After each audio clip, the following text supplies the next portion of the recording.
Chris Paul, CP3. Of course, he did not sign an extension.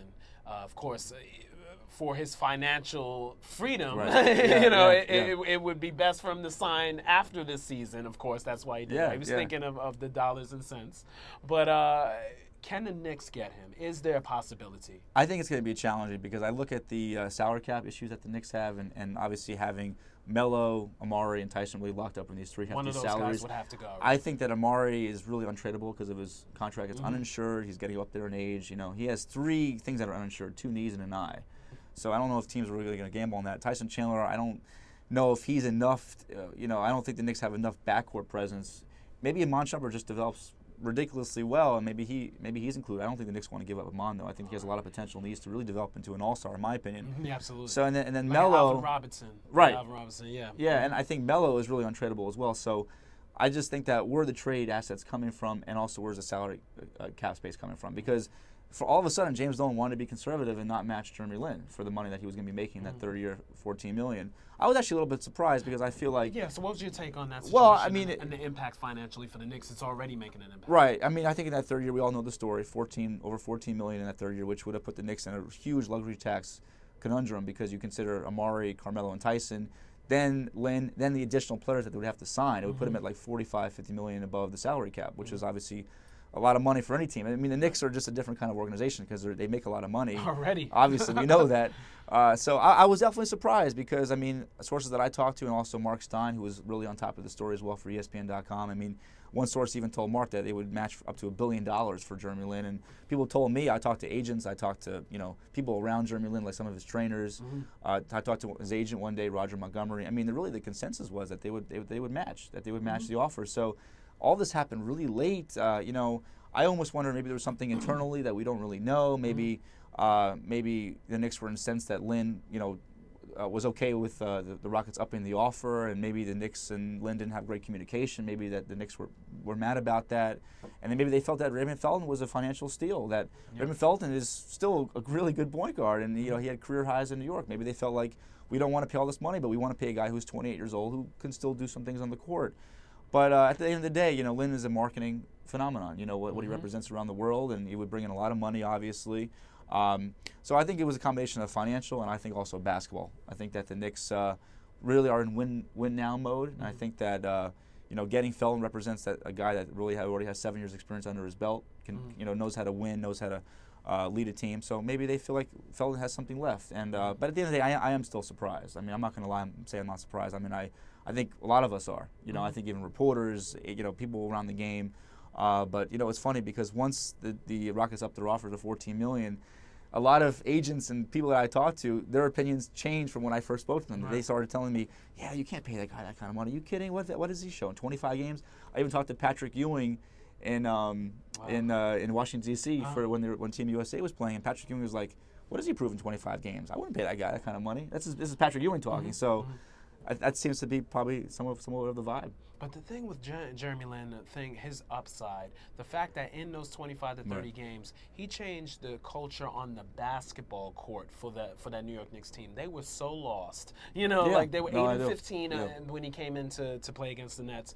And he changed like a culture, and also he brought them together. You can see Tyson and Amari were like enjoying because of course in D'Antoni's system he's perfect. But Lin has that upside, and also I don't know. I'm torn. Like that. Well, usually I have an opinion that's either black or white. Yeah. I'm so great with this situation, but I have a feeling that maybe CP3 could be in the table because he wants to come to New York. He does. Yes. And he he's badly. Well, him and Melo are best friends. Exactly. I was observing them in Team USA. They went to lunch together.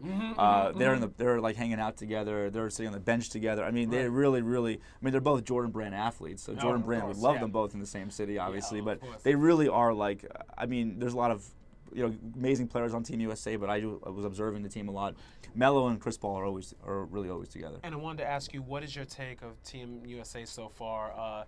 It just seems that Melo's struggling a little bit, and Durant and Iggy are getting more run and burn than Melo. I think because of their more diverse games. You think? It's interesting. I think it's a mentality issue. I think with Team USA, I think that they're still kind of in that fun stage, and I think that they. start games kind of a little too much trigger happy, and have you ever played a game where your team is just so talented that you just feel like you can just do anything on the court and it doesn't really matter? That's, I think, what Team USA is kind of going through right now, that they feel like they're just so talented, but they got to really buckle down and really play roles. They struggle with Argentina, for sure. Yeah, exactly. And these teams have played together for years. I mean, years and years and years and years. So they really know how to play well together. They know how to pass. They know how to expose the weaknesses in the defense. So I think Team USA will definitely win the gold. One more question for you. Forecasting to the 2012-2013 season, based on Summer League, Damian Lillard. Wow. Can this kid, in the situation that he's in with the Portland Trailblazers, can he be the Rookie of the Year? This kid is really good. Have you seen his workouts on YouTube, by the way? Oh, yes. Yeah. Yes. I mean, if you get a chance, YouTube Damian Lillard's workouts. I mean, he's just he does some intense workout stuff, man. I like this kid a lot. I think, I mean, the sky's the limit for him. I mean, he came from a small program and proved everyone wrong. Really went to the NCAA tournament. So. Yeah. Why not? Portland's not on the map right now as much as other teams in the Western Conference, so why not? I think that he has a lot of potential. Portland still has, LaMarcus Aldridge, and they have some really good talent there. And Nick Batum, yeah. So they have some good talent there. So I love his game. He can hit the three off the pick and roll. He's got range from like 30 feet out. Very athletic. He has a lot of good stop and go maneuvering, which kind of like reminds me of Chris Paul. Not a lot of point guards can do that, great stop and go maneuvering, but he can definitely do that. He get to the lane and penetrate really well. So. He has all the tools, so I definitely agree. Yeah, he can be. I see him as a better Devin Harris. I see him. Like just using the more offensive versibility, his abilities offensively, like he showed it. I think even beyond that, I think maybe like poor man's Chris Paul, or maybe like I don't know. I mean, maybe like. Trying to think of who other guys out there. Maybe a little bit of a Mike Conley, kind of guy. Because Darren Williams, like offensively, a little bit. Like Darren Williams can take over a game and score 30 or 40. I think he can definitely do that. He'll be maybe like a 15-8 guy to start, I think, and then eventually he'll be like a 20-point scorer. I mean, also in the draft class, I would say Jeremy Lin is going to be a good prospect to me. He has all the offensive tools. Just defensively, he has to bring in the league a little bit better. He has to be more consistent on the defensive end.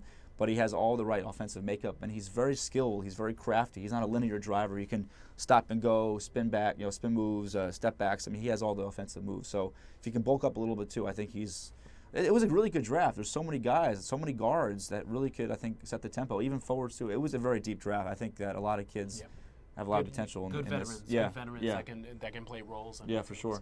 So, with Jared. Yeah, man, it was great. Well, it was great to have you on the show. It was fun. Great to talk on camera as we talk at the Knicks games. Absolutely, man. Definitely. Thank you so much. Let's do it again soon. For sure.